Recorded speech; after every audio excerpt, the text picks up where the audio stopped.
Halo teman-teman, kembali dengan saya lagi Felix dan masih membahas mengenai kisah Sun Wukong di Donghua yang berjudul Sisingqi season keempat. Setelah melalui jembatan takdir, Sun Wukong akhirnya berhasil dilahirkan kembali meski dalam tubuh anak kecil.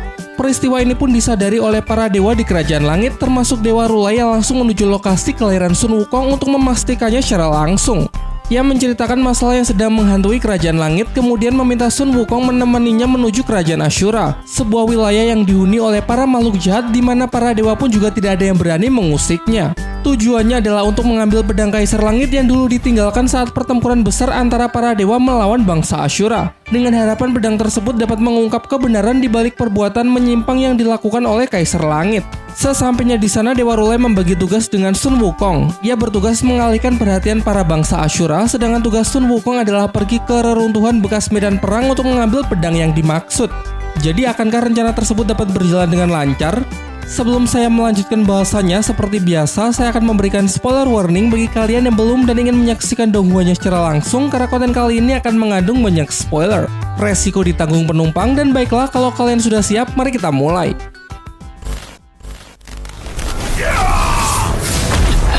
Ketika Dewa Rulai sedang berusaha menyibukkan perhatian para bangsa Ashura dengan pertarungannya, secara diam-diam Wukong pergi meninggalkan tempat pengadilan untuk menuju reruntuhan bekas pertempuran 300 tahun yang lalu. Namun sesampainya di sana, Sun Wukong dibuat cukup kebingungan lantaran Dewa Rulai tidak memberitahunya seperti apa wujud pedang milik Kaisar Langit. Maka dari itu ia pun mengambil pedang sebanyak-banyaknya dengan harapan salah satunya pasti adalah pedang yang dimaksud oleh Dewa Rulai. Di saat ia berniat akan kembali, ia menyadari keberadaan sebuah pedang yang memiliki aura berbeda dari pedang-pedang yang lain, sehingga tidak salah lagi pedang tersebut pastilah pedang milik Kaisar Langit. Akan tetapi sebelum sempat Wukong mengambilnya, sebuah senjata tajam tiba-tiba menyerang dan hampir menebas tubuhnya. Dan benar saja, datanglah Lowu Hao, sang Raja Ashura yang sudah dapat menebak apa yang sebenarnya Dewa Rulai incar di kerajaan Ashura. Di sini Lowu Hao merasa cukup tersanjung dengan kedatangan Sun Wukong ke tempatnya, karena Sun Wukong adalah sosok yang sangat terkenal di kalangan para iblis akibat ulahnya yang berani menantang kerajaan langit seorang diri. Namun kalau tujuan kedatangannya adalah untuk mencuri, maka jangan harap kalau Raja Ashura akan menyambutnya dengan ramah. Sun Wukong kemudian mengatakan kalau menurutnya hal ini tidak bisa disebut mencuri karena pada dasarnya pedang tersebut bukanlah milik Lowu Hao. Terlebih lagi sudah 300 tahun lamanya pedang tersebut berdebu dan tidak pernah dipakai, sehingga akan lebih baik jika ia mengambilnya saja. Lowu Hao kemudian kembali menjelaskan bahwa 300 tahun yang lalu di tempat inilah ia bersama para prajurit Ashura berjuang membantai para dewa kerajaan langit. Begitu banyak korban yang berjatuhan sampai pada akhirnya pihak Kaisar Langit melarikan diri dan meninggalkan pedangnya di tempat ini. Kini bagi Lowu Hao, pedang tersebut adalah piala kemenangan yang ditebus dengan darah dan juga menjadi simbol kehormatan. Sehingga jika ada orang lain yang ingin mengambilnya, maka hanya ada satu jalan, yaitu pertempuran. Dan juga sudah terlambat jika ingin melarikan diri. Namun dengan tegas Sun Wukong menjawab bahwa Sun Wukong tidak pernah takut kepada siapapun. Lowu Hao kemudian mengajak Sun Wukong untuk bertanding. Jika Sun Wukong bisa mengambil tengkorak di ikat pinggangnya, tentunya sebelum terbunuh, maka ia akan mengizinkan Sun Wukong untuk membawa pedang Kaisar Langit. Sun Wukong pun langsung mengeluarkan tongkat andalannya sebagai pertanda kalau ia telah sepakat. Sudah banyak lawannya yang mengatakan kalau mereka bisa membunuhnya, namun justru semuanya berakhir dengan meminta belas kasihannya.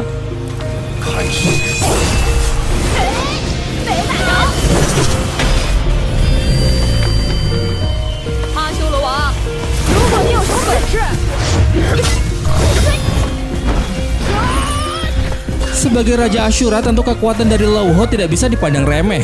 Dengan kekuatan pedangnya yang unik, ia berhasil menebas tubuh Sun Wukong dan membelahnya menjadi dua bagian. Namun jelas Sun Wukong tidak akan bisa dikalahkan semudah itu. Ternyata ini adalah salah satu teknik Wukong yang bernama pembagian tubuh. Ia mampu menciptakan banyak duplikat dari dirinya untuk menyerang lawan, meski masing-masing dari mereka tidak sekuat Sun Wukong yang asli. Satu persatu Lowu Hao dapat membantai duplikat Wukong.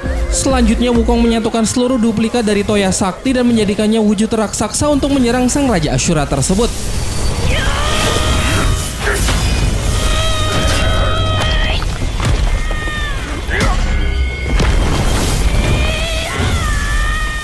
Sepertinya pertarungan telah berakhir karena Lowu Hao yang terlihat sudah tidak lagi sanggup untuk bergerak. Sun Wukong menyarankan agar tidak perlu memaksakan diri dan sebaiknya menyerahkan pedang Kaisar Langit secara baik-baik. Namun sayangnya dugaan Sun Wukong keliru, aura mengerikan tiba-tiba keluar dari tubuh Lao Hao menandakan bahwa ia akan melanjutkan pertarungan dengan lebih serius. Ia mengungkapkan bahwa selama 300 tahun terakhir jiwa bertarungnya belum pernah terbakar sepenuhnya dan baru sekarang ia pun mengakui kehebatan dari Sun Wukong yang bisa memaksanya hingga sejauh ini, sehingga memang layak jika Sun Wukong mendapatkan julukan sebagai iblis legendaris. Di sisi lain, Sun Wukong pun juga mulai serius dengan menunjukkan wujud kera raksasa dan pertarungan yang sesungguhnya baru saja dimulai. Lao Hao maju dengan kecepatan tinggi untuk melancarkan serangan bertubi-tubi. Namun hal itu sia-sia karena hanya dalam sekejap Sun Wukong dapat berubah-ubah. Memang sebuah teknik yang baginya benar-benar sulit untuk dipahami. Ternyata kali ini Sun Wukong mengubah dirinya menjadi ukuran yang lebih kecil. Ia tahu dari pertarungan Dewa Rulai sebelumnya bahwa ketika bangsa Ashura membangkitkan jiwa bertarung, maka fokusnya akan berkonsentrasi penuh pada pertempuran. Sehingga kesempatan inilah yang dapat Wukong manfaatkan. Ia menggunakan teknik duplikat sebagai pengalih perhatian, kemudian dirinya yang asli menyelinap ke tubuh Lao Hao untuk mengambil tengkoraknya sesuai dengan kesepakatan di awal.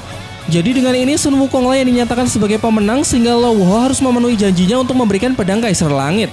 Meski Raja Ashura tersebut dibuat sangat kesal, namun ia tidak mengingkari janji. Ia menyuruh Sun Wukong untuk mencabut pedang yang diinginkan dan menyuruhnya agar segera pergi meninggalkan kerajaan Ashura. Tetapi walaupun ia telah melepaskan Sun Wukong, ia tidak bisa menjamin kalau para Ashura yang lain akan membiarkannya. Wukong pun meyakinkan Lao Hao bahwa baginya itu tidak akan masalah karena ia sangat ahli dalam hal melarikan diri. Setelah mengembalikan tengkorak Lao Hao, Wukong bergegas naik untuk mencabut pedang dari Sang Kaisar Langit. Memang ini bukanlah pedang biasa karena terlihat Sun Wukong yang cukup effort hanya untuk mencabutnya saja.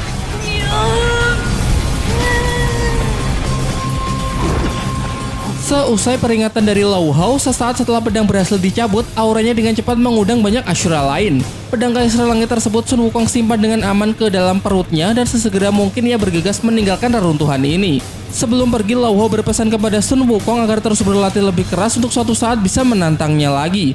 Sun Wukong pun juga berjanji bahwa kelak jika mereka bertemu lagi, pasti ia bisa membuat sang Raja Ashura tersebut kewalahan. Sementara itu di sisi lain, tepatnya di pengadilan Ashura, burung pembawa pesan yang dikirim oleh Huji telah kembali untuk mengabarkan bahwa Raja Ashura sedang bertempur hebat melawan Sun Wukong. Namun ia mengabaikannya karena pengadilan masih berlanjut.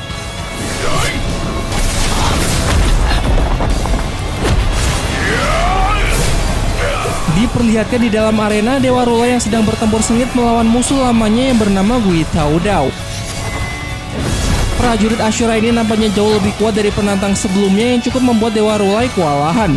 Namun Gui Tao Dao merasa sedikit aneh karena dulu Dewa Rulai jauh lebih kuat daripada ini. Dan benar saja karena memang Dewa Rulai sejauh ini masih menahan kekuatannya, hingga ketika ia mulai serius hanya dengan sekali pukul, prajurit Ashura tersebut pun langsung dapat ia jatuhkan.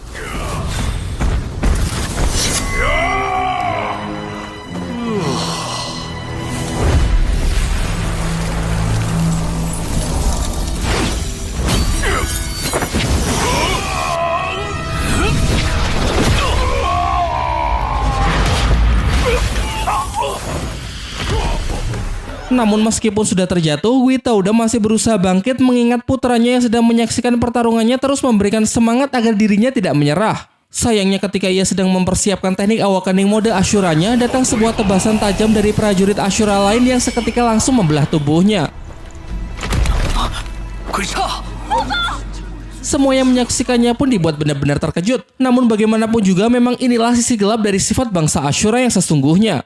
Diketahui Ashura ini bernama Guisa, salah satu prajurit Ashura kelas atas yang sangat membanggakan kekuatan di atas segalanya.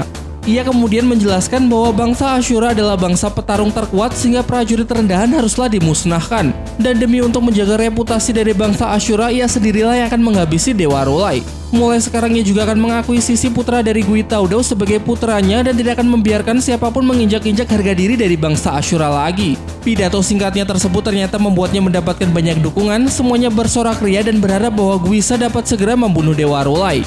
Sebelum pertarungan kembali dilanjutkan, Dewa Rulai meminta izin kepada ketua pengadilan agar memberinya waktu untuk menyampaikan beberapa patah kata. Dewa Rulai kemudian menjelaskan bahwa bangsa Ashura terus dianugerahi dengan keturunan hebat yang kemudian memaksa mereka untuk masuk ke dalam arena pertempuran. Ia pun mempertanyakan bukankah hal ini sangatlah brutal. Dewa Rulai melanjutkan bahwa ia sangat menghargai keberanian dan semangat juang mereka, namun dengan menganggap kemenangan dalam pertempuran adalah segalanya, bahkan hingga mempertaruhkan setiap nyawa, maka sama sekali tidak akan ada artinya dan justru hanya akan membawa mereka menuju kemusnahan. Kecuali jika mereka bisa mengerti bagaimana cara menghormati yang lemah dan belajar menghargai sesama, maka barulah bisa disebut sebagai pejuang terkuat. Sayangnya perkataan dari Dewa Rulai sulit dipahami oleh mereka, bahkan justru ada yang mengatakan kalau ucapan dari para dewa sama sekali tidak boleh dipercaya. Guise yang merasa kesal karena Dewa Rulai yang sudah terlalu banyak bicara omong kosong segera mengajaknya untuk melanjutkan pertarungan. Dewa Rulai pun sebenarnya juga sadar kalau hanya dengan perkataannya saja tidak akan cukup untuk menyadarkan mereka. Maka dari itu ia bersedia untuk melanjutkan pertarungan demi menyelesaikan pengadilannya.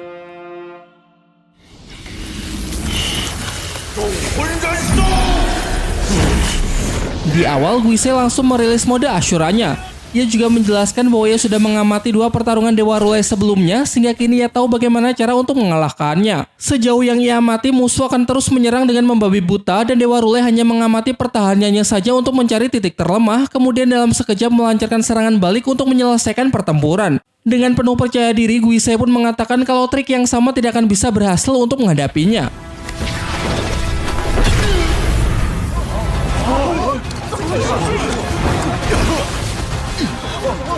Namun sayangnya meski sudah mengetahui cara mengatasi trik dari Dewa Rulai, menerapkannya menjadi jauh lebih sulit. Ditambah lagi kali ini Dewa Rulai menambah porsi kekuatannya sehingga hanya dalam waktu singkat ia langsung sanggup melumpuhkan Guisa. Tetapi ini masih belum berakhir. Walaupun sudah terjatuh, Guisa justru memanfaatkan kesempatan ini untuk mengunci target lalu menusuk tangannya menggunakan sebuah belati. Dewa Rulai pun juga mengakui kecerdikan dari Guisa yang sempat membuatnya lengah. Terlebih lagi meski serangan belati tersebut tidak mengenai titik vital, namun meninggalkan efek yang membuat darah dari lukanya terus mengalir tanpa henti.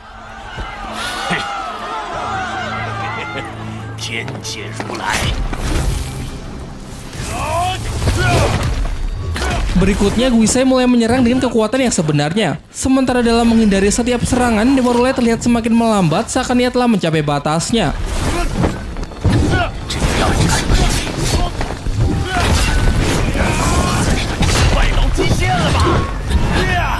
Guisa pun semakin mendominasi pertarungan, yang kemudian langsung bersiap dengan teknik terkuatnya yang ia sebut formasi kapak pelahap jiwa. Sontak seluruh penonton bersorak menyaksikan kekuatan dari Guisa yang sanggup menekan Dewa Rulai hingga sampai tidak bisa berkutik.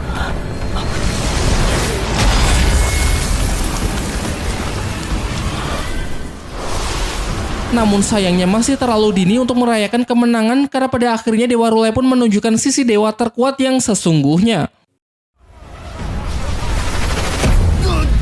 Cahaya keemasan yang terpancar dari dalam tubuhnya melahap teknik musuh dan sanggup memulihkan luka-luka di tubuhnya termasuk serangan kutukan dari belati Guisa. Dewa Rulai pun mengakui kehebatan dari kekuatan Guisa sehingga membuatnya terpaksa harus menunjukkan sisi yang selama ini telah Dewa Rulai singkirkan, yaitu sisi amarah.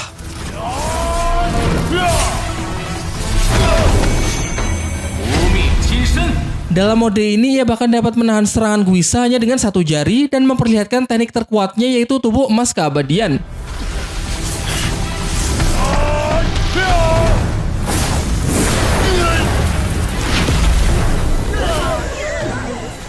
Sejak awal Dewa Rulai sudah berusaha menahan sisi ini karena menurutnya dapat menyebabkan chaos yang tidak bisa diperbaiki. Semua yang menyaksikannya hanya terdiam melihat Dewa Rulai yang ternyata masih memberikan belas kasihannya kepada Guisa walaupun ia memiliki kesempatan untuk bisa membunuhnya.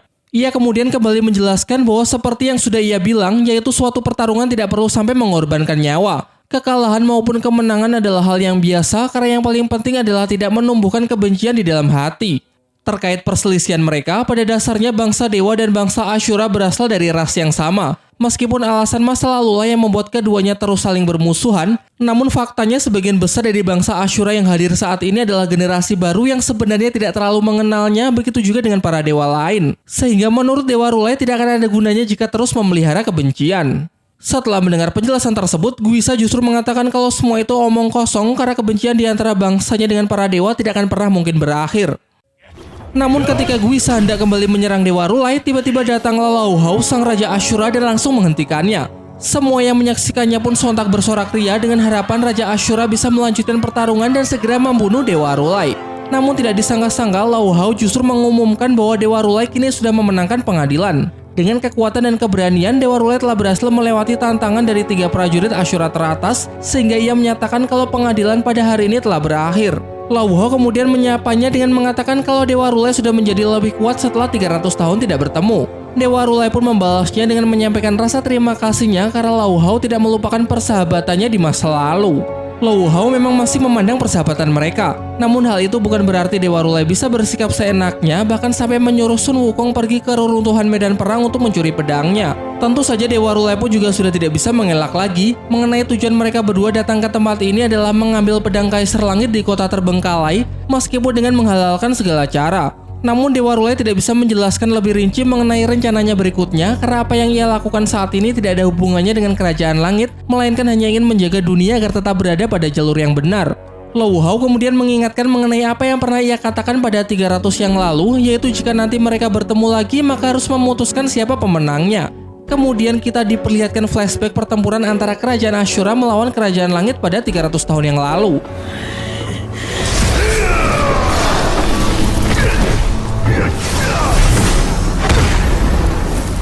Kala itu Dewa Rulai sempat berhadapan 1 lawan 1 melawan Lau Hao. Bertarung tanpa istirahat selama 10 hari, mengabaikan rasa lelah dan luka di sekujur tubuhnya. Maka dari itu Dewa Rulai memberikan saran untuk mengadakan genjatan senjata, namun hal itu tidak disambut baik oleh sang Raja Ashura tersebut yang justru mempertegas bahwa bangsanya tidak akan pernah bernegosiasi dengan para dewa.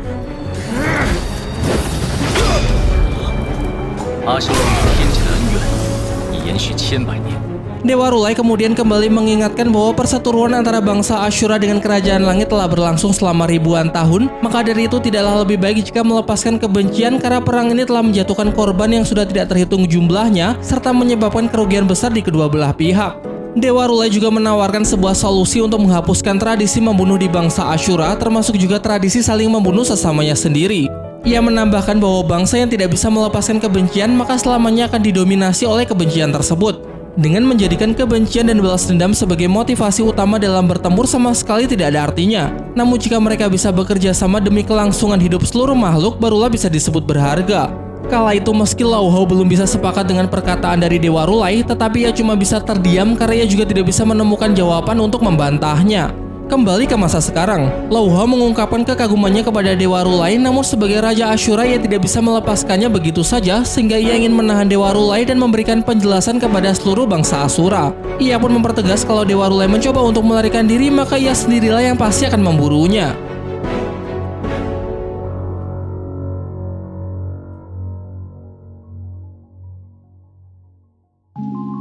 Sementara itu, Sun Wukong yang telah berhasil mengambil pedang Kaisar Langit membuka gulungan pemberian dari Dewa Rulai untuk melihat rencana berikutnya.